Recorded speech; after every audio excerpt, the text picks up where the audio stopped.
It's all. So what do it do? Go ahead, verse 3. I sought in my heart to give myself unto wine. He said, I'm going to have a good time. I'm going to drink me some wine. I'm going to enjoy all the stuff I got. I got a whole bunch of toys. I'm going to have some fun. I said to myself, I'm going to give myself unto wine.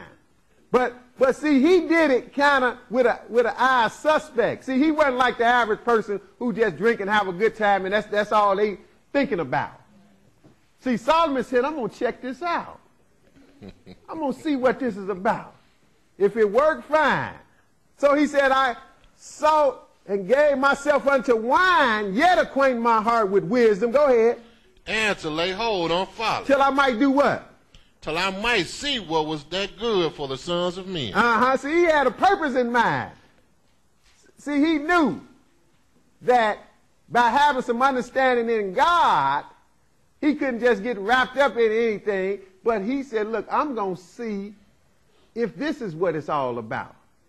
See, this like I said in the beginning, the eye never is satisfied with seeing and the ear hearing. That's why you got famous people seek to be famous, seek to be rich, and they still not satisfied. Because it ain't nothing. You got a man that done fornicated with any woman he want to fornicate with. That don't satisfy him no way. Now he got to go find another man to fornicate with. Because he is messed up. It's like you seeking for something empty. So Solomon said, I checked it out. I sought to give my heart to wine, that I might see what was good for the sons of men, which they should what? Which they should do under the heaven all the days of their life. What else did he do? Verse 4. I made me great works. I builded me houses. I planted me vineyards. See, Solomon said, see, he had the means to do it all. So you can trust, if he say it ain't about nothing, you can trust because he did it all. He had the money, he had the power, he had nations coming to him, bowing down, giving him money. So he had the means to do it all. Even the money Solomon had, by today's standards, it'll make some of these billionaires look like they poor. What he had back then. So he said, look, I made me great works and build me houses and planted vineyards. And he went on to give a whole nother list. You can read that on your own, but skip down to save time to verse 11. But in other words, he did whatever his heart desired. He still understood about serving God, but he did what his heart desired to see what was good for man. What did he conclude? Verse 11. Then I looked on all the works that my hands had wrought. Now he said a whole lot more. We stopped our way. He said he made great works, built houses, and planted vineyards. He mentioned a whole lot more, but this is the conclusion of all of it. He said, I looked on all the works that my hands had wrought, had worked. That's what wrought is, and did what? And on the labor that I had labored to do. And behold, all was vanity and vexation of spirit. See, he said it ain't about nothing. All was vanity and vexation of the spirit. That's why we don't need to be wrapped up in this here and now.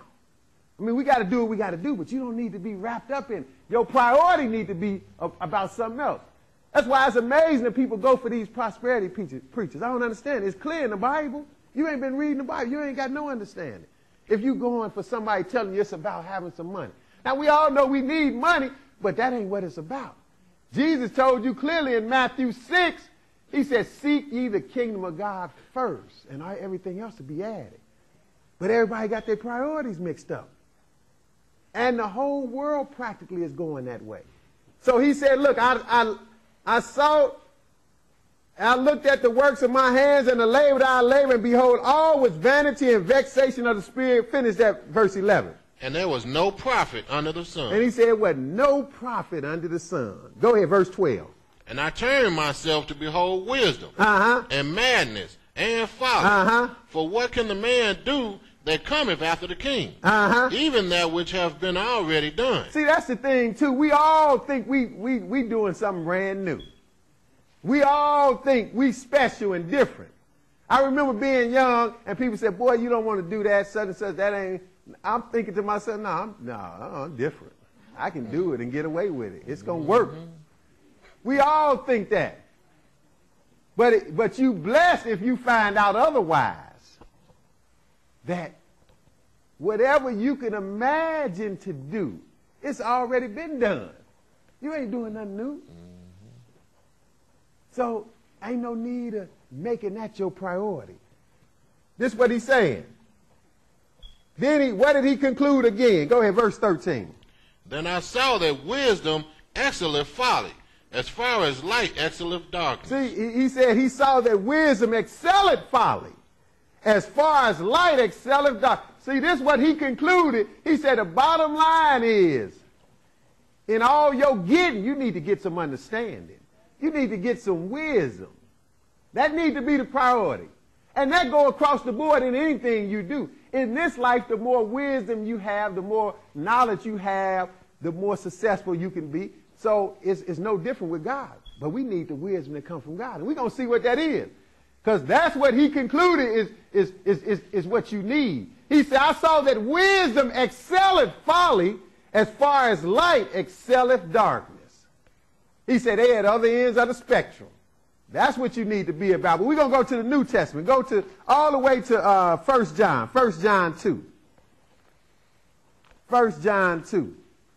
Because God got this big Bible here for us to learn about him. So we can really know him. Not wonder, not guess what he about. He wants you to know what he about and what he wants you to be about. See, it ain't about what we want. It's about God's will, not our will. And we get that misconstrued a lot. What is that? 1 John 2, and we're going to pick it up at verse 15. Now, we're going to see the Old Testament and the New Testament. They all go together. It's the same thing. And the good thing about this, whenever you read these verses, they're going to say the same thing. So I can stand up here and talk, give you a good story, give you a good, what they call a sermon. But when I'm lying, you won't even know. But if we read the Bible, then we're going to get understanding of what God wants us to know. 1 John 2 and verse 15, because some people might say, well, that was the Old Testament, you know. Because, you know, people say, well, you know, that's you kind of pessimistic. You know, why don't you kind of try? Look, I'm just going to keep it real. However it may sound, we're going to tell it what the word is saying. Because people say all the time, well, I need a word from the Lord. Well, we're going to give it to you right out the word. 1 John 2 and verse 15. We're going to see what he said in the New Testament. Go ahead. Love not the world, neither the things that are in the world. If any man love the world, the love of the Father is not in him. See, this is the title we're dealing with, a world of vanity. Now, Solomon made it clear everything was vanity in this world, didn't he? He said, well, it's no profit to none of this stuff that we think is important. No profit to it. Now we way down in the New Testament, and he telling you the same thing. See, again, the average preacher they're not enlightening us to really the status of the world and what we about in this world. But this is what the Bible is telling you. The world is upside down. It's messed up. It's on the wrong page as it pertains to God. This is what the Bible is telling you. And that's one of the first things you need to know. If you're going to really find out about God, you need to know the world ain't in line with him. That's why the world making laws now. And people that might mean good, they might mean good, but they don't know no better. They're going along with it. You know, you have some good mean people. Well, you know, if somebody want to be gay, that's okay. Not according to God. How you going to have same-sex marriage when God destroyed towns for doing the same type of stuff? But see, people don't care about what God is saying. It's what the world is saying. So this is what he taught. He said, love not the world, neither things that are in the world, right? Go ahead, finish that verse. If any man love the world, the love of the Father is not in him. See, he said, if you love the world, the love of the Father is not. Now, how can you love the world? You know, how do you really love the world? By going along with the crap in the world. That's how you love the world. And the world is right, I ain't got to say outside your front door. It's in your house, really. But go ahead, verse 16. For all that is in the world, the lust of the flesh, and the lust of the eyes, and the pride of life, is not of the Father, but is of the world. You see what he said? All that is in the world. See, the same thing Solomon said. It ain't about nothing. All that is in the world, the lust of the flesh, the lust of the eyes. Like Solomon said, I'm going to check it out. I'm going to try my hand at it. I'm going to save you the trouble. I'm going to do it and tell you it ain't about nothing. Don't even waste your time. I done it. It ain't about nothing. Same thing you'll tell your child. You tell your child, look, you don't even want to go down that road.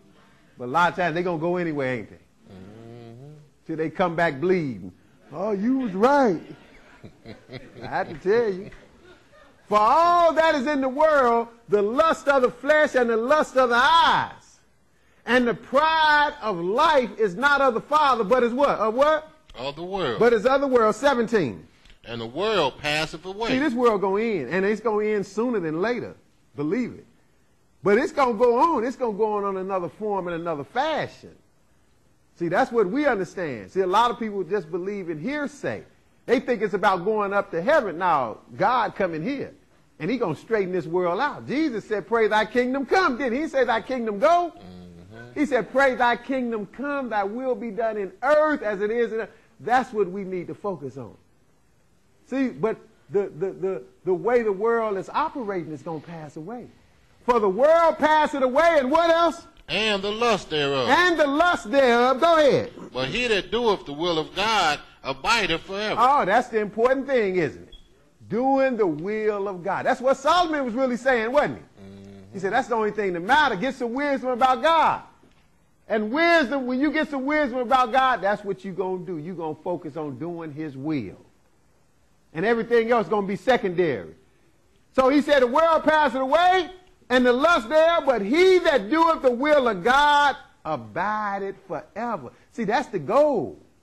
Because you know you're going to die and leave this life. You know that. That's already been determined. Some of us might skate through because we're living in times when it's about to end. But as a whole, everybody that have lived have died, right? So we know it ain't going to last forever, so ain't no need of putting all our eggs in that basket, is it? He said, the world passeth away, the lust there, but he that doeth the will of God abideth forever. Back up to just a few chapters or books to James, James 4. Let's see what he said about it.